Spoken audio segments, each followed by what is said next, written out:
Okay, so good evening everyone. My name is Sushant Sahni and I welcome you all to EduAtal.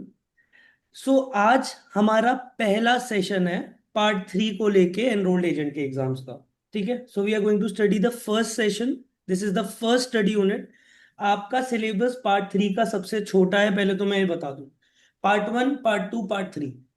Part 1 में जैसे आप लोग पढ़ते हैं इंडिविजुअल टैक्सेशन यानी फॉर्म 1040 के बारे में सब कुछ। पार्ट 2 में आप पढ़ते हैं business taxation, different forms of business पे क्या टैक्सेशन के रूल्स लगते हैं वो पढ़ते हैं। फॉर एग्जाम्पल पार्टनरशिप के लिए पढ़ेंगे आप form 1065। Okay, for C corporation you are going to study about form 1120। For S corporation you are going to learn about form 1120 S.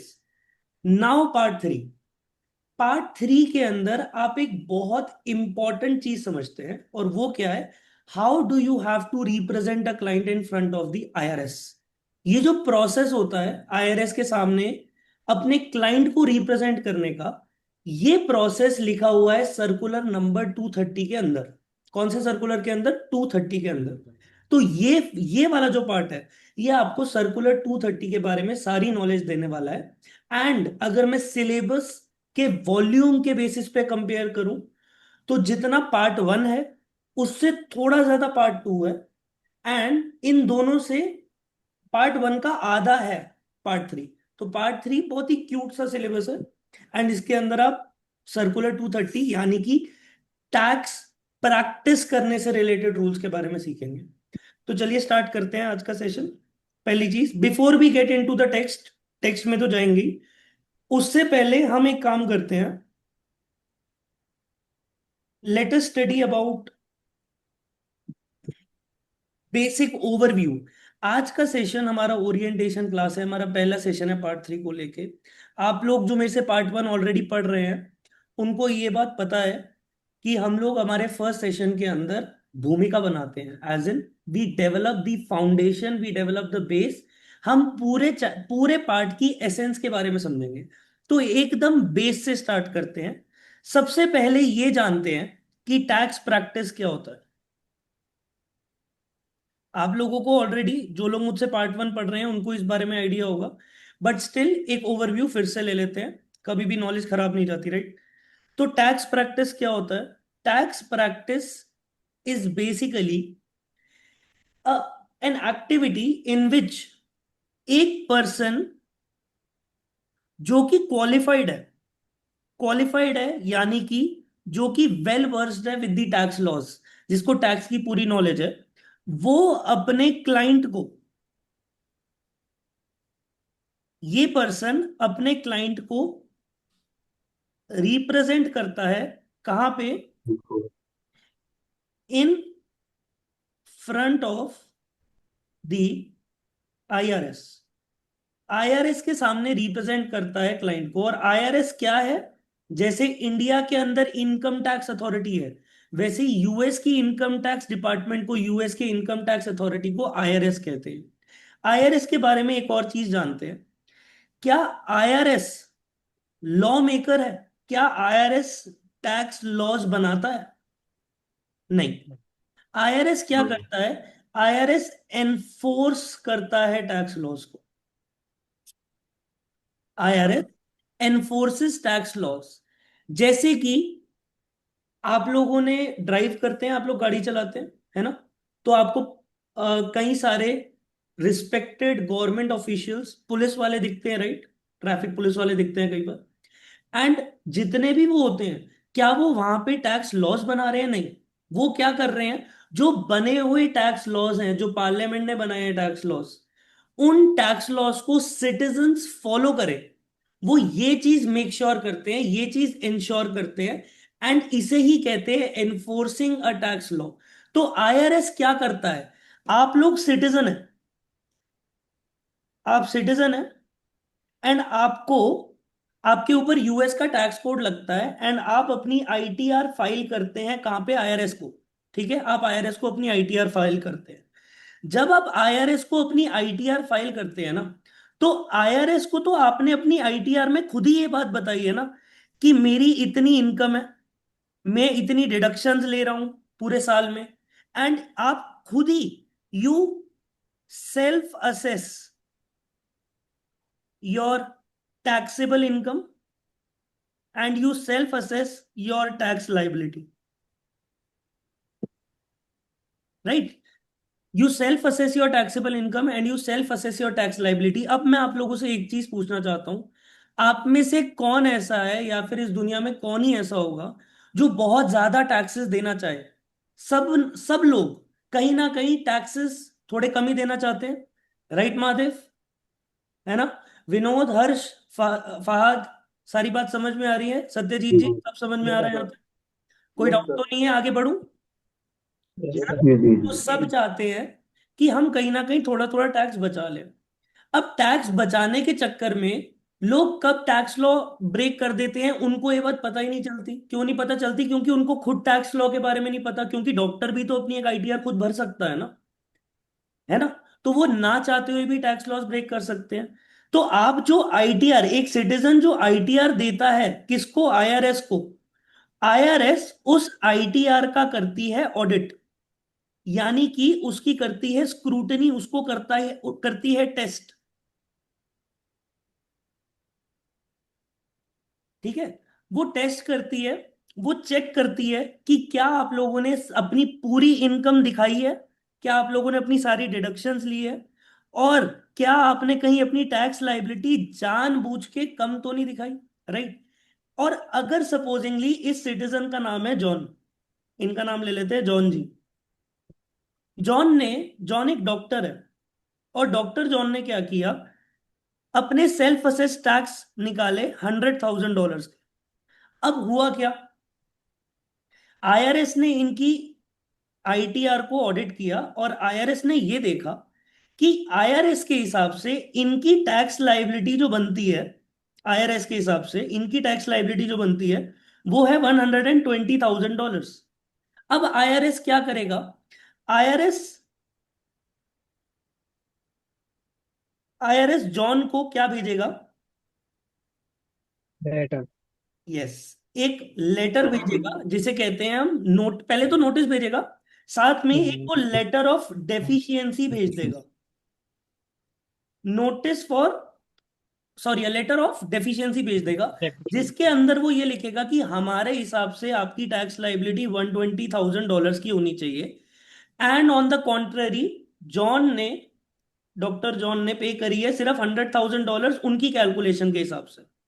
अब अगर आप किसी से $20,000 मांगते हैं तो वो ऐसे ही तो पे नहीं कर देगा। वो एक बारी किसी टैक्स एक्सपर्ट से तो बात करेगा ना, कि भैया मेरे पास ऐसी एक डेफिशिएंसी आई है एंड आई थिंक मेरे को समझ नहीं आ रहा मुझे पे करनी चाहिए कि नहीं करनी चाहिए, वेदर आई एम राइट और वेदर दे आर राइट। इस केस में क्या आप ये समझ पा रहे हैं कि ये फिर एक डिबेट बन गया? किसके बीच में? क्लाइंट के और आईआरएस के बीच में। यस। एक केस बन गया क्लाइंट और आईआरएस के बीच में। सो isn't it something like IRS versus client? It is something like that ना। अब इस IRS versus client के अंदर आईआरएस को तो अपने सारे टैक्स लॉस के बारे में पूरी नॉलेज है, लेकिन जॉन तो बेचारे एक डॉक्टर साहब है, ठीक है?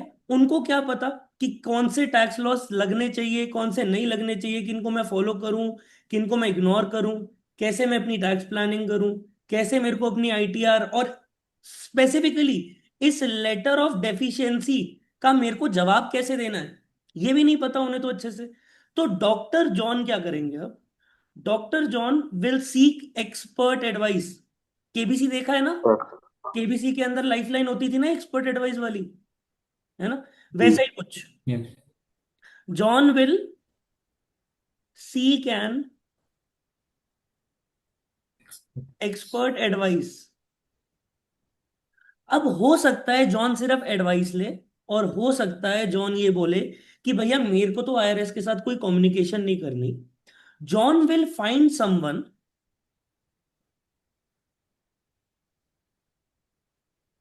Who can basically represent John in front of the IRS, who can represent John before yes. in front of the internal revenue services.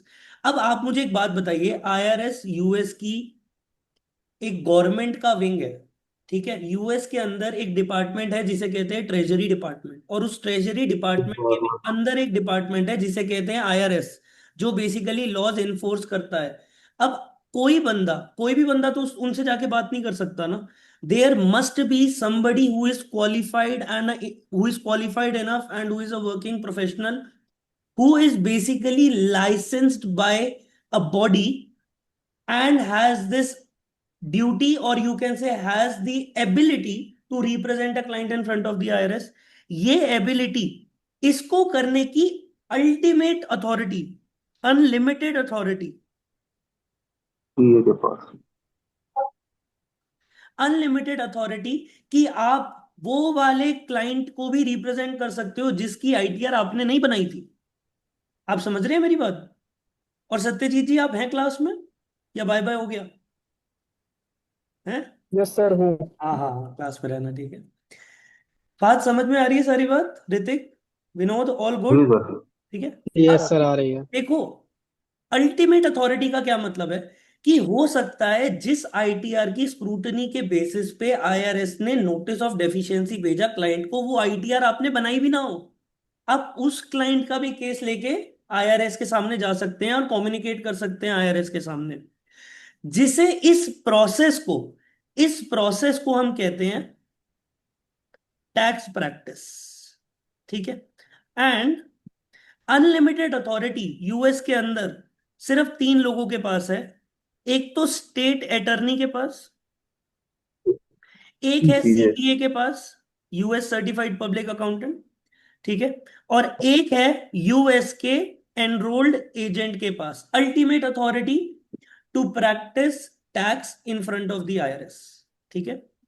Now I hope अभी तक की ये सारी डिस्कशन से आपको काफी चीजें क्लियर हो गई होंगी। एंड अभी तक मैंने जितने भी टेक्निकल वर्ड्स को यूज करा है, ultimate authority, unlimited authority, tax practice, ठीक है, notice and later for deficiency, ये सारी चीजें, ये सारी चीजों के बारे में भी आप सीखने वाले हैं। हम टेक्स्ट की तरफ मूव करते हैं, उससे पहले एक और चीज बताना चाहता हूं।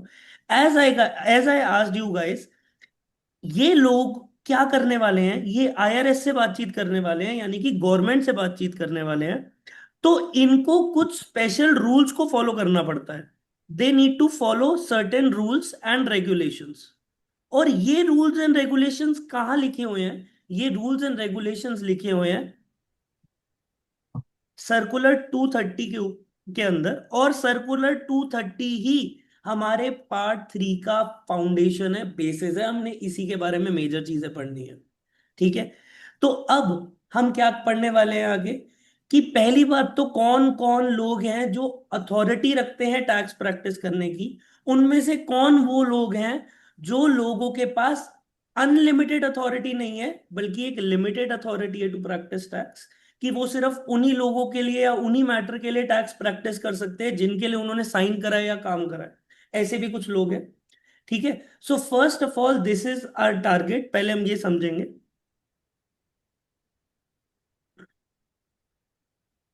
जो बुक्स आपको प्रोवाइड करी गई हैं, जो ऑलरेडी आपको पीडीएफ प्रोवाइड करी गई हैं, उसके साथ में आप लोगों को ये भी प्रोवाइड किया जाएगा। This is the study material which we follow in our class, you will be provided with this as well. Now authority to practice, rules of practice हमने सीखने हैं। क्या प्रैक्टिस करना? टैक्स प्रैक्टिस करना। The authority and standards that govern who may represent taxpayers before the IRS are outlined in circular number 230। तो मैं जो पहले कहानी सुना रहा होता हूं ना, उसको ध्यान से सुना करो, क्योंकि वही सारी चीजें आगे रिपीट होंगी। And this is my way of teaching, कि मैं चाहता हूं कि पहले एक बार ही आप लोग समझ लें सारी चीजें, फिर जब आप रीड करें तो एक तरीके से आप एक ही क्लास में दो दो बार ये बात सुन रहे हैं। फिर मैं रिवाइज करूंगा, रिवाइज कराऊंगा क्लास के एंड में, तो 3 बार हो जाएगी रिवीजन। तो क्लास के अंदर ही याद करना, ये हमारा मेन एम है। ठीक है। क्योंकि बाद में मुझे पता है कि आप लोग पढ़ो ना पढ़ो, लेकिन क्लास की बात तो सारी याद रहनी चाहिए। आगे चलते हैं। Definition of practice before the IRS. Practice before the IRS, आज अब हम इसके अंदर क्या सीखने वाले हैं कि हर एक एक्टिविटी जो आप आईआरएस के साथ करते हैं वो टैक्स प्रैक्टिस नहीं होती। सो कौन सी ऐसी एक्टिविटीज हैं जिनको टैक्स प्रैक्टिस माना जाता है और कौन सी ऐसी एक्टिविटीज है जिनको टैक्स प्रैक्टिस नहीं माना जाता। तो क्या होता है practice before the IRS? It refers to any professional activity involving communication with the IRS that concerns a taxpayer's legal rights, obligations, entitlements under the federal tax laws. तो जो चीज अभी हम सीख के आ रहे हैं वही चीज लिखी है। यस और नो? है ना? हर्ष, विनोद, फहद, ऋतिक, महादेव, यस सत्यजीत, सर। क्या जी आप सारे मेरे साथ हैं? नीतू जी, और जो लोगों का कैमरा नहीं खुला वो भी सब साथ हैं। बात समझ में आ रही है? आगे चलूं? तो जी जी। देखिए, कुछ चीजें हैं जिनको प्रैक्टिस बिफोर द आईआरएस माना जाता है और कुछ चीजें हैं जिनको प्रैक्टिस बिफोर द आईआरएस नहीं माना जाता है। The following activities are considered practice before the IRS, so these are the activities जो टैक्स प्रैक्टिस मानी जाएंगी अगर आप इनमें से कुछ करेंगे, and these are the activities जो टैक्स प्रैक्टिस नहीं मानी जाएंगी। ठीक है? ये वाली एक्टिविटीज आप करोगे तो ये नहीं बोल सकते आप कि हम टैक्स प्रैक्टिस कर रहे हैं। इंटरैक्टिंग और corresponding with the IRS on behalf of the tax payer, मतलब कि आईआरएस से बातचीत करना, कम्युनिकेट करना। आईआरएस को आप में कोई इंटरेस्ट नहीं है, उसको इंटरेस्ट है टैक्स पेयर में। वो टैक्स पेयर से बात कर रहा है, मीडियम आप हो। तो आप टैक्स पेयर के बिहाफ में उनसे कन्वर्सेशंस कर रहे हो, कम्युनिकेशंस कर रहे हो, उनके रिप्लाईज कर रहे हो उनके क्वेश्चंस का। तो that is basically tax practice, इसे टैक्स प्रैक्टिस माना जाता है। Now representing a tax payer during meetings, hearings, conference, मतलब अब आप अगर केस में जाते हो, क्योंकि केस के अलावा कम्युनिकेशन रिटर्न भी हो सकता है ना। उन्होंने नोटिस भेजा, उन्होंने डिमांड्स रेज करी, हमने रिप्लाई कर दिया क्लाइंट की तरफ से, तो वो आईआरएस के सामने प्रैक्टिस माना जाता है। Point one. पॉइंट टू, अगर आप लोग आईआरएस के साथ या आईआरएस की कोई टैक्स प्रोसीडिंग होती है या फिर कोर्ट लगती है, आप उन लोगों के साथ मीटिंग करने जाते हो, कोई हियरिंग होती है, कोई कॉन्फ्रेंस होती है, एंड वहां पे जाके अगर आप खड़े हो जाते हो टैक्स पेयर के साथ में, और टैक्स पेयर नहीं बोल रहा, आप बोल रहे हो, टैक्स पेयर के बिहाफ में आपसे बात की जा रही है, तो that is also practice before the IRS. Now, preparing and submitting documents to the IRS for a taxpayer. आपने क्या किया है? अपने टैक्स पेयर, देखो टैक्स पेयर को नोटिस आया, नोटिस में कुछ डिमांड्स आई होंगी, कुछ चीजें उन्होंने आपसे पूछी होंगी कि हमें ये इस बात का जवाब दो, इस बात का जवाब दो, यहाँ पे इनकम इतनी क्यों लिखी है, वहां पे डिडक्शन ऐसे क्यों ली हुई है, मैरिड फाइलिंग जॉइंटली का स्टेटस क्यों लिया हुआ है, आप तो मैरिड ही नहीं है। ऐसे ऐसे वो आपसे क्वेश्चन पूछेंगे। वो हो सकता है आपसे ऐसी चीज पूछे कि आपने अपना जो डेप्रिसिएशन स्केड्यूल बनाया है, वो डेप्रिसिएशन स्केड्यूल में गलती है, वो डेप्रिसिएशन स्केड्यूल फिर बना के दो। ठीक है? और अगर ये डॉक्यूमेंटेशन टैक्स पेयर क्या कर रहा है, टैक्स पेयर ये काम डेलीगेट कर रहा है आपको, और आप लोग कर रहे हैं डॉक्यूमेंटेशन को प्रिपेयर। तो अगर आप डॉक्यूमेंट्स प्रिपेयर कर रहे हैं, वो डॉक्यूमेंट्स जो आईआरएस को रिप्लाई दिए जा रहे हैं, ठीक है, वो डॉक्यूमेंट्स बनाना भी टैक्स प्रैक्टिस माना जाता है।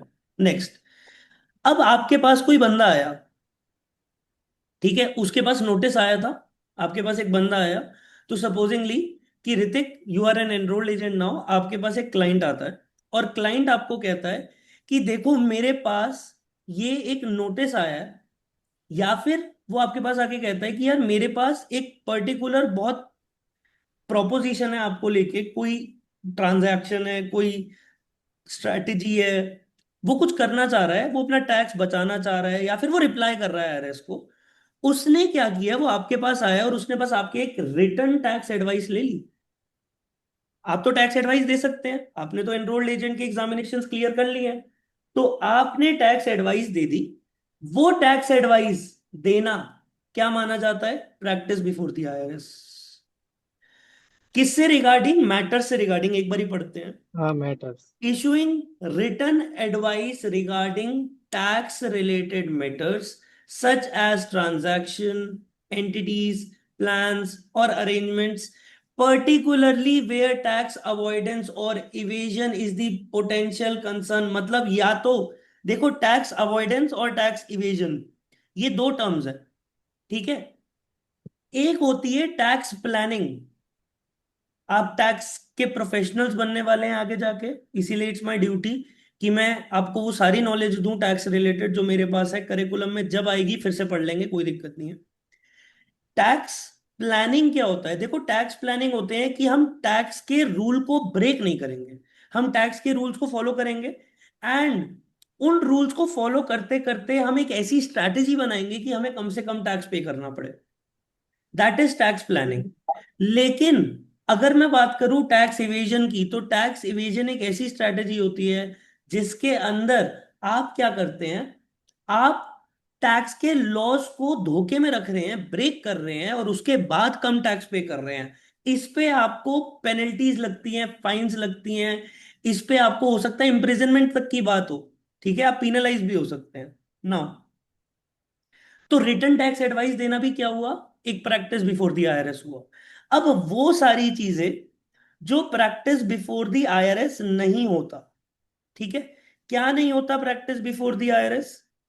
प्रिपेयरिंग और signing a tax return, amended return और a return for refund claim. देखो, ये प्रैक्टिस बिफोर द आईआरएस नहीं होती। क्यों नहीं होती? क्योंकि ये तो टैक्स रिटर्न प्रिपरेशन हुई ना, ये तो टैक्स रिटर्न प्रिपरेशन हुई। बताओ महादेव, समझ में आ रही है बात? है ना? ये टैक्स प्रैक्टिस कैसे हो सकता है? हमने तो कम्युनिकेट नहीं किया। आज महादेव बोल नहीं पा रहे, लाइब्रेरी में बैठ के ले रहे हैं ना क्लास। है ना? है ना? गुड गुड, कोई नहीं।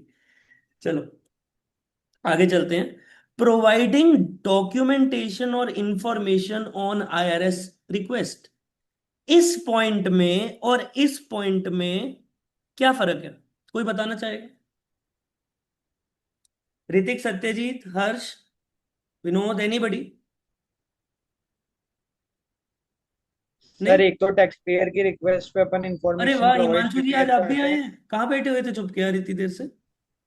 हिमांशु भी आए। चलो बताओ, क्या फर्क दिखा इन दोनों पॉइंट्स में? एक में तो सर अपन जो टैक्स पेयर है उसके लिए प्रिपेयर और सबमिट कर रहे डॉक्यूमेंट आईआरएस को, और एक जो आईआरएस ने अपन से रिक्वेस्ट करे उसका कुछ डॉक्यूमेंटेशन अपन उसको परफेक्ट। प्रिपेयर करके तो दे रहे basically you are trying to say that, sir देखो, एक जो ये पॉइंट है ना जिसको हम टैक्स प्रैक्टिस कहते हैं, जो टैक्स प्रैक्टिस होती है, वो है कि आईआरएस ने हमसे कोई डॉक्यूमेंट मांगा, हमने वो डॉक्यूमेंट बनाया, टैक्स पेयर से मांगा था, हमने उस डॉक्यूमेंट को प्रिपेयर किया, we are the creator of that document and then we have submitted that document. But providing document which is basically, this is not tax practice. Why? Because हम लोग यहाँ पे कोई डॉक्यूमेंट्स नहीं बना रहे, उन्होंने हमसे कुछ पूछा, इंफॉर्मेशन मांगी, और वो इंफॉर्मेशन हमने उनको जो की तो दे दी। समझ में आ रही है बात? है ना? आगे चलते हैं। Appearing as a witness to provide testimony on behalf of the taxpayer. अब विटनेस बनना टैक्स प्रैक्टिस नहीं है। यहां पे जब आप कोर्ट के अंदर जा रहे थे, विटनेस बनोगे तो भी कोर्ट में जाना पड़ेगा, लेकिन यहां पे जो विटनेस वाला सीन है, इसके अंदर आपको कुछ बोलना, आपको उस बंदे को रिप्रेजेंट नहीं करना, आपने तो बस वो बताना है जो आपने देखा, वो भी तब जब जज जज साहब आपसे पूछेंगे। कोर्ट रूम, जो हाईएस्ट अथॉरिटी होगी उस कोर्ट रूम के अंदर, जूरी ट्रायल कुछ भी चल रहा हो, वो आपसे पूछेंगे। लेकिन इस केस के अंदर क्या हुआ? इस केस के अंदर तो आप जाके आईआरएस के सामने अपने क्लाइंट को रिप्रेजेंट कर रहे हैं, है ना? तो चलिए, these were the things which are called practice before the IRS and few things which are not practice before the IRS. क्या सभी को ये बात समझ में आई है? सभी को ये बात क्लियर है? एवरीवन प्लीज हैं। Yes sir. Yes give me a sir. Thumbs up. Yes, sir.